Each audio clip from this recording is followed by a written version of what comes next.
Oh,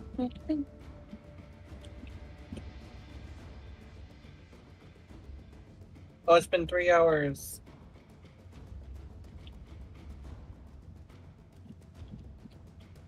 Say Twitch is gonna like this stream, which is nice.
I should probably look at the chat.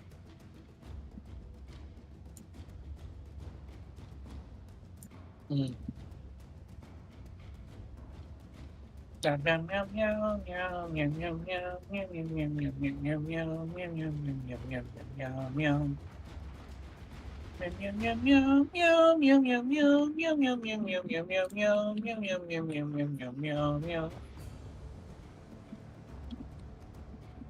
Oh, Nintendo! I saw this somewhere, but I forget where it was. But apparently Nintendo be all like, no more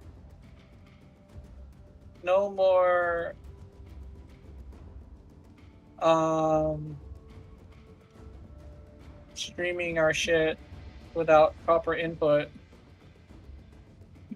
And my brain was immediately like, yo, they're gonna turn this into a reason to ban people because it's so vague. Because, you know,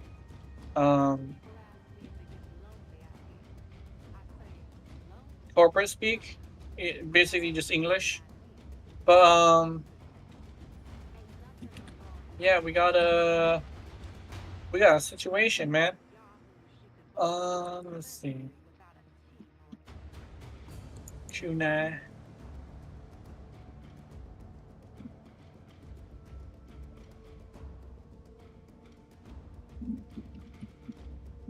Ba ba ba.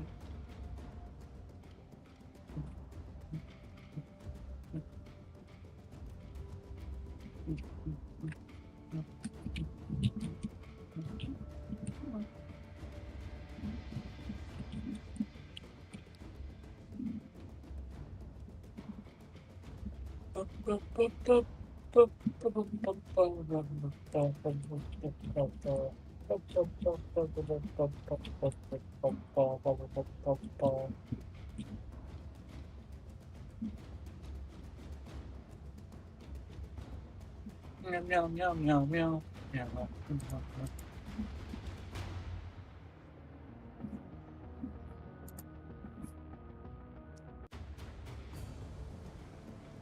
Super duper.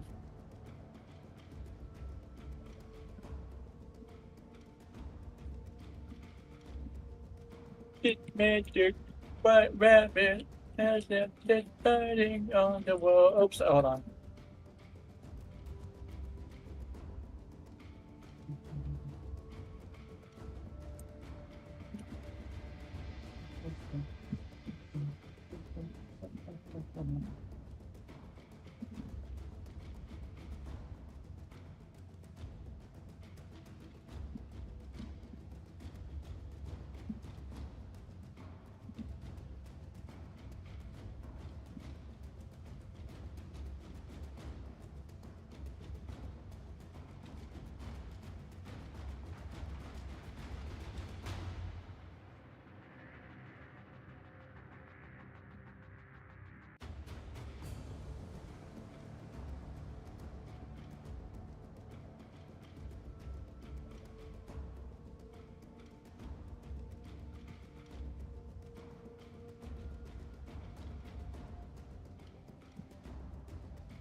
Ding ba boom beep ye she boom ba ba yo yo. How the fun?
Ew.